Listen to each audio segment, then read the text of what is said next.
walked in, and I forget who it was. It must have been a sergeant or something. He looked at me, and he's like, "Yeah, you're short. Go to the tank." And I was like, "I guess I'll go to the tank." You know what I mean? So I went and became a tank. That was my first car, man. I didn't have a license or nothing. So I learned how to... But you're on an armored tank crew. Armored tank with a 180, 240, 50 cal, say like lock and loaded. So one of the things I remember in Fort Knox, which was where I was at during 9/11, right? I'll share that story. But I was driving around, and you don't drive a tank like this. You drive it like kind of like a motorcycle, right? Okay. It has that little. No, this is a podcast. Unless they're watching, they know what I'm talking about. Sorry, me and Tico never drove a tank. Yeah, that's what I was just thinking. Come on, man. Yeah. So like a motorcycle, right? That's like the wheel thing, whatever, right? You know what I'm talking about. Yeah, the steering system. The steering system. There you go, my man. Yeah. Yeah. So I'm over there like trying to drive the tank, and it's like a shift stick. The stick is like half my body, like, and then the tank commander. The stick was taller than you? Yeah, just about like halfway. And the tank commander was like, "Drive it like a car," and I was like, "I don't know how to drive," because I was like going left and right, and he was like, his body was shaking all over the place, and then it became a thing. They're like, "Who's your driver?" Like Parada, like, "Oh hell no." So did they get you one of those? You take them. Did they get you one of those student driver stickers? Yeah, bro. Put it right on the tank. Would you get in the tank with him? Yeah, I think I'd get in a tank. Well, now it's different. I know how to, Yeah, I mean back then. I don't know. Depends what stage. Yeah. In the beginning is different. If there's fire going off, no. Yeah. If it's a big road, fine. Maybe, yeah. Or like a big cornfield, you know what I mean? That'd be sweet. The thing, there's no suspension on the tank, so you get motion sickness, and we had to train for that, and that was crazy, man. I never had that much motion sickness, because they put us like in the machine, and it like simulates being in the tank, bro. It was horrible. But one of the things I do remember a lot was the first place I was stationed out of the tank school was in Germany. And when I went in, I was like, oh, like up to like, Roger, sir, this and that. Like everyone else was kind of chilled. Like they know I'm the new guy. So they put me in a tank all the way in the mountains, and we had like 6 tanks. And then I'm thinking we're doing something serious. Like this is a real deal. Like we're gonna invade Czech Republic, like, So, but they're like, all right, let's race the tanks. Oh no! Oh, and fuck. so Right. I can at least say, like in my lifetime, I was able to race tanks in the mountains of Germany with a freaking M1A2. That's crazy. And it was no suspension. So like if you go down, right up the hills, and it was crazy. So I'm like, yo, I'm gonna kill these people. Like, I want to roll over or something, but it was fun. I had a blast, man. How many people had a blast. in the tank with you? 4. 4. Wow. 4, yeah. That's a small Yeah, you had the driver, the loader, the shooter, and then the TC, tank commander. Did you run over anything? Run over a car is really what I want to know. I could tell some stories here, but I think that for future political run, I'm gonna skip it. He doesn't want Germany coming after. Yeah, probably shouldn't go back there. Yeah. So now, when you're in that tank, are you setting off bombs and all kinds of shit? Are you getting shot at? No, like they trained. So I was an Op 4 in the military, which is real cool. So it was opposing forces. So we would train other people, other soldiers, how to react with terrorism. No, but for like what we're doing here con La Mega TV, it's gonna be great, because it's gonna be a different look, a different stereotype of Spanish TV. I think if like Tico was saying, I think if you find the right time slot, it's over. Yeah, time slot, because we have a good lineup, coming up. I mean, shoot, we got Tommy coming on the show, man. Look at that, You still got to find the time slot. Yeah, no, time slots. That's his thing. That's his forte, man. And I know that he's not gonna put me on 2, 3 a.m. in the morning. No, Tico, right? I mean, don't you think probably one of, other than the production and the message, don't you think that one of the most important things, like with a TV show, is the time slot? Yeah, absolutely. That's what I was saying. Yeah. If you're off by half an hour, I mean, you can have the greatest show in the world. I was just gonna say that. You're not hitting the audience that TV show is targeting. Right. It'll fail. Yeah, you'll get killed. I don't care if you have Michael Jordan, Tiger Woods. I don't know a lot of Spanish names, but a lot of big time Spanish soccer players. Football. Yeah, it don't matter. You had the Jimmy Fallon, what the other Conan O'Brien. But there was one guy that was super late. Crushed. There was what was the guy that was super late? Something Ferguson. He was like English. Oh, Craig Ferguson. Craig Ferguson. I actually liked him. He was pretty cool, but he was mad late. He was like 1, 2 in the morning. It was like late night. Yeah, he was the late. Yeah. Yeah, but he was good though. He was great, but it's now done. He's not there against Jimmy Fallon. Who made it bigger? Yeah. Yeah. But if they would have had different time slots, If It'd be different. it would have been different. Yeah. I don't think Jimmy Fallon's that great. Well, No. but everybody knows the name. But Yeah, he has good promos. So, he yeah, has not good talk- everything. Yeah. Right. Not talking about how good their shows were. Yeah. Who do you recognize first? Yeah. I mean, I honestly like Conan O'Brien because he really didn't get too political. And Matt, it'd be interesting for you to talk to this guy, Matt Cox. Oh yeah. I know. I heard of him. He's the biggest mortgage fraudster in the world ever. He was on the run. He got 26 years. On American Greed. He was on American Greed, Dateline, 2020. He would go in. He would like walk up to like a Salvation Army, right? And he'd be like, "Here's $20. We're just doing a what do you call those things? Whatever. Consensus, okay?" And he'd be like, just fill this out. And no one there's your name, your social security number, date of birth. And then he would take that, go to the DMV, get a driver's license, right? Because he's like an artist. So he would get the info, make a birth certificate, make a social security number. I mean, he's literally a fucking artist. You wouldn't believe it, but the biggest fraudster in the fucking country is unbelievably talented with painting and arting and frauding. Right. So then he would do this, and then he would go in and he would get a license, and then he would get like a $300 credit card and build the credit up. Now he would get the credit to say $700, say $720, right? Now he's got money from the time that he did this last time. So now he puts $40K in his account, makes fake bank statements, goes into the bank, gets the loan, gets the house. Well, before it closes, he's already on to Jim Brown buying the same fucking house. So now two people, him, bought the same fucking house. He gets all the fucking money from the loan, right? Let's just say $450, and he's on the run again to the next place. That's He just lets it default. Yeah. And then he started getting cocky and started using fucking Simpsons names. Yeah.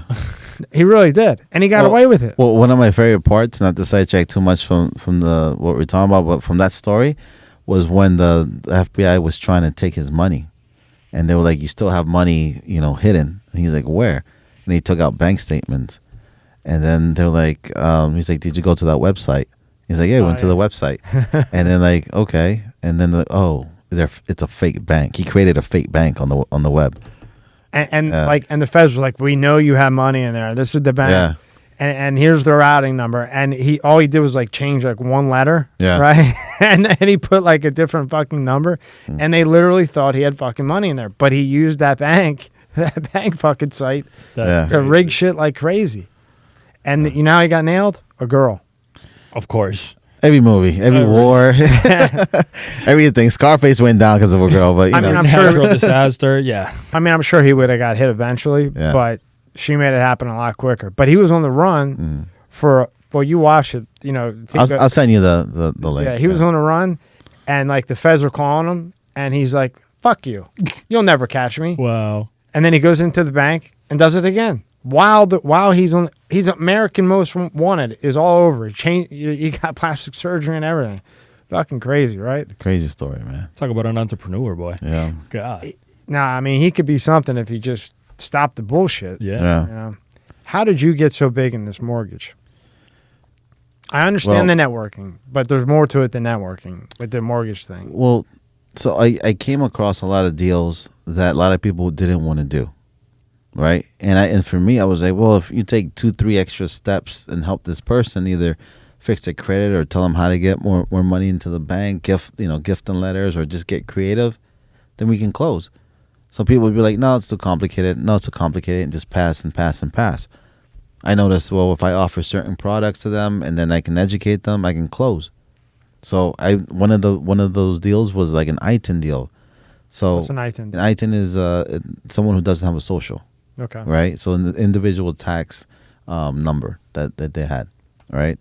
So no papers, cash income, cash assets. First family and closed 6 months from Jesus. Peru. I was able to tell them, well, do this, do that. Usually you can close faster. But what do you think that Peruvian family did? Other than giving me a lot of Peruvian liquor, right? They said, oh, this guy does this guy does that, this guy does that. And then I started figuring out, oh, I can do people who have 550 credit scores. I can do people who do this, the opportunity, Yeah. right? So I would tell them a lot of, because everyone will say, and I still do this to this day. That's why our tagline is, we don't say no, we show you how. You can get a house right now with 550 I'm credit. doing them right now. Get the 550. fuck out Yep. of there. There's 550 credit? there's so- Why? Were you gonna get shot? No. You know, 550 is still like in the threes. You can get a $300,000 house with a 550 credit. Man, fill out an application right now, bro. I mean, I'm promoting the fuck out of you right now. Yeah, let's do it. You know, if you have That's a- if you blowing have a- my yeah. mind right now. Yeah, so FHA. So look, I can do. There's so many products I can do out there. Right now, I'm doing this one lady she gets all her income from unemployment, but she has her self-employment business, but she doesn't show any money. Dirty. Right. So and then like they're like, hey, if the referral came to me and it was like, hey, if Glenn says no, it's no, right? So I stick as the CEO of Parada Mortgage. I'm like, we don't say no, we show you how, right? So I'm like, I can't. For me, it's like it's fun. I'm like, how am I gonna figure this out? It's like a Right? puzzle. It's like a puzzle, right? And then boom, pre-approval was sent out this morning for that lady. She's putting in like $17,000 because she wants to, doesn't have to. But then we're doing no income, no nothing for her, and then she's solid, done deal. On to the next. I just got to hear this one more time. So you can have 550 credit, 550 crédito, con Parada Mortgage. shit income, Yeah, and you can get a 300K house. yeah. God damn. Yeah. You need to call Parada, whatever the fuck her name is. White boy Glenn. I'm just Call white boy Glenn. no, we were just joking about that, or I don't mean that. No, Yeah. but yeah, no, we have a bunch of products. We have a bunch of products that fit people because I understand, man. You know, there's people that I get them pre-approved and they literally cry in front of me. There was a mother that she came to my office with two of her daughters, and she had a carpenter business. What do you call it? From the flooring business. She would do the flooring. Yeah. And I got her pre-approved. She didn't have papers. She didn't show that much income. And I was like, oh, I got you pre-approved. And she started to cry, and her daughter started crying. I'm like, wow. Like, I was like, wow. Like that when that happens, it hits me. Yeah. Right. You know what I mean? But Beast. everyone could do a paper. Everyone could do. You have a 800 credit score, and you have 100,000 plus, and everyone could do that. That's fine, and I want those too, right? Yeah. But not everyone can do the other deals that I can do. Am I the only one with the tools? No, there's other people that can get the same tools, but how you utilize it. My best analogy for that is that you can go to sporting goods. You can buy a soccer ball, but you ain't gonna be Maradona, man. You ain't gonna be Pele. Yeah. If you don't put the effort in, you're not gonna be Cristiano Ronaldo. Yeah, no, I right? get it. So I get it. so we have the tools. I just use it better, utilize it better, You Right? go the extra mile. You take that step. You do the work. and it's stressful, man. I'm telling you, Yeah. it's stressful. There's people who don't even have bank accounts. There's people who don't, they don't even know how the world works, man. You know what I'm saying? Like, and it's educating them, right? So the good thing that I tell them I tell them this, I said, listen, you don't do this. You're doing everything wrong. And they don't know. They said, no one told me that. Yeah. I'm gonna go Spanglish on you, right? But at the end of the day, when we're done the transaction, their tax returns are fixed, their bank statements are created, their pay stubs are done right. You know what I mean? And then if they mess it up from then after, that's them. But they're good then. So that's how we get the referral business. It just started growing and growing. The best business that I always tell people to get is gospel marketing, word of mouth. Never paid for a lead. And my brother Jose is the one who told me, if you pay for a lead, then you're not doing what you're supposed to do. So whether he was right or wrong, it helped me. I see what you did. You took the tough jobs. You took the big jobs. So then it's like, I can come to you, or anybody can come to you, and you'll find a way to get it done. We'll figure it out. And Yeah. that's how you got so big. Yeah. The processors hate that because they complicate it. Fuck them. You know what I mean? I fucking hate processors So, more than anybody in the fucking people, because it's complicated, man. It's really complicated. I have to really break down everything to them, but they have a house, man. Yeah. You know, So Opportunity. promote your show again.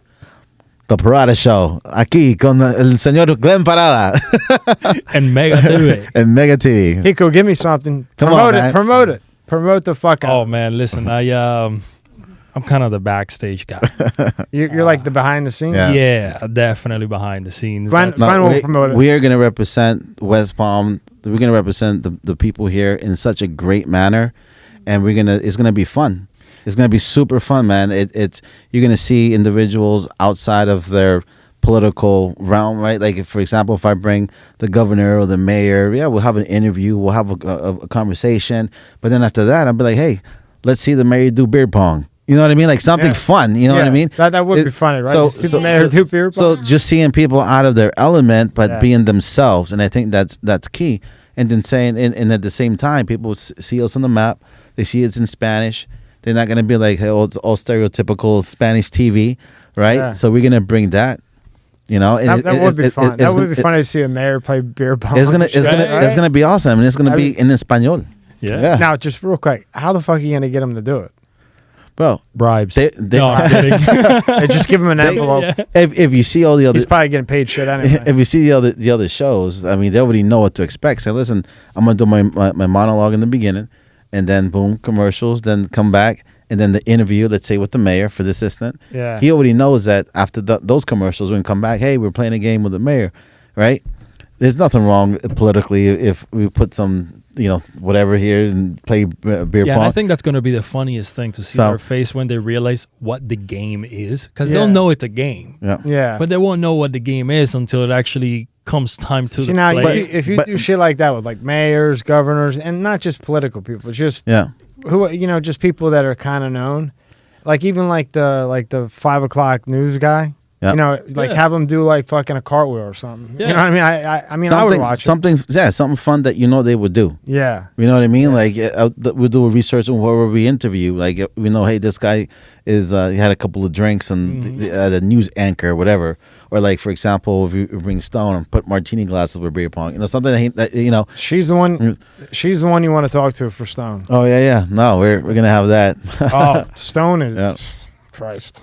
But it's about that, seeing them outside of the element, having fun. People could relate to that, right? They were like, oh wow, this guy's an actual human being. Yeah, man. Listen, I came onto this channel to rejuvenate the channel. Yeah. They have Mega TV has a great programming throughout the day. Unfortunately, they're lacking a lot in what is the morning spots. Anytime between 7 a.m. and 11 a.m. they don't have very good content. And then after 10, it kind of just drops. Yeah. So my mission here was to rejuvenate the programming, make it to where it's appealable not only to my mom and my dad, but also to me or to my my 19-year-old niece or stuff like that, so that West Palm can become now Miami. Right. Okay, and everybody compares it to Miami for a reason. There's such a large public in Miami and such a large area of everything. And I think when I first came into the station, the one thing everybody was telling me is like West Palm is the backyard of Miami. And I'm like, nah. West Palm, maybe 10 years ago, West Palm was the backyard of Miami. But West Palm is no longer. I would much rather be right here than Miami. Absolutely. I'll go visit Miami. Yeah. Absolutely. But I'm not fucking living there. No you fucking couldn't way. pay me. Fuck You no. couldn't pay me to live Fuck there. no. I'm staying right in Palm Beach County. So and that's our goal, to come up with content that's funny, educational, engaging, stuff that isn't being done right now. Because the whole idea is within the fun and within the jokes and within the silliness to kind of provide some sort of information, to provide some sort of product where mom and dad are talking about, because we're going to be talking about mortgages. We're going to be talking about a lot of different things in the show. It's not just going to be, let's just, goof around. It's a different avenue to educate people. And that's our main goal. That's the main idea behind all that. I think that's great. It's gonna be good, man. That's great. And always Parada Mortgage. Prada Mortgage, Put 550 out. credit. He'll get you a 550. 300K. He'll get you a 300K house. All day, man. But it's gonna be good. Definitely, they need to follow at Glenn Parada. Yeah. You know, Promote everything you got. absolutely. Right on Instagram, follow Mega TV. there's a specific one, right? Mega on TV Facebook. 47. Yep. Yep, 47. Tattooed on my neck, 47. You'll text me all of this. Yeah, and then I'll put it in the description. Absolutely. And then start, supporting your local, TV Absolutely. show, man. It's gonna be great. It's gonna be impactful. Watch.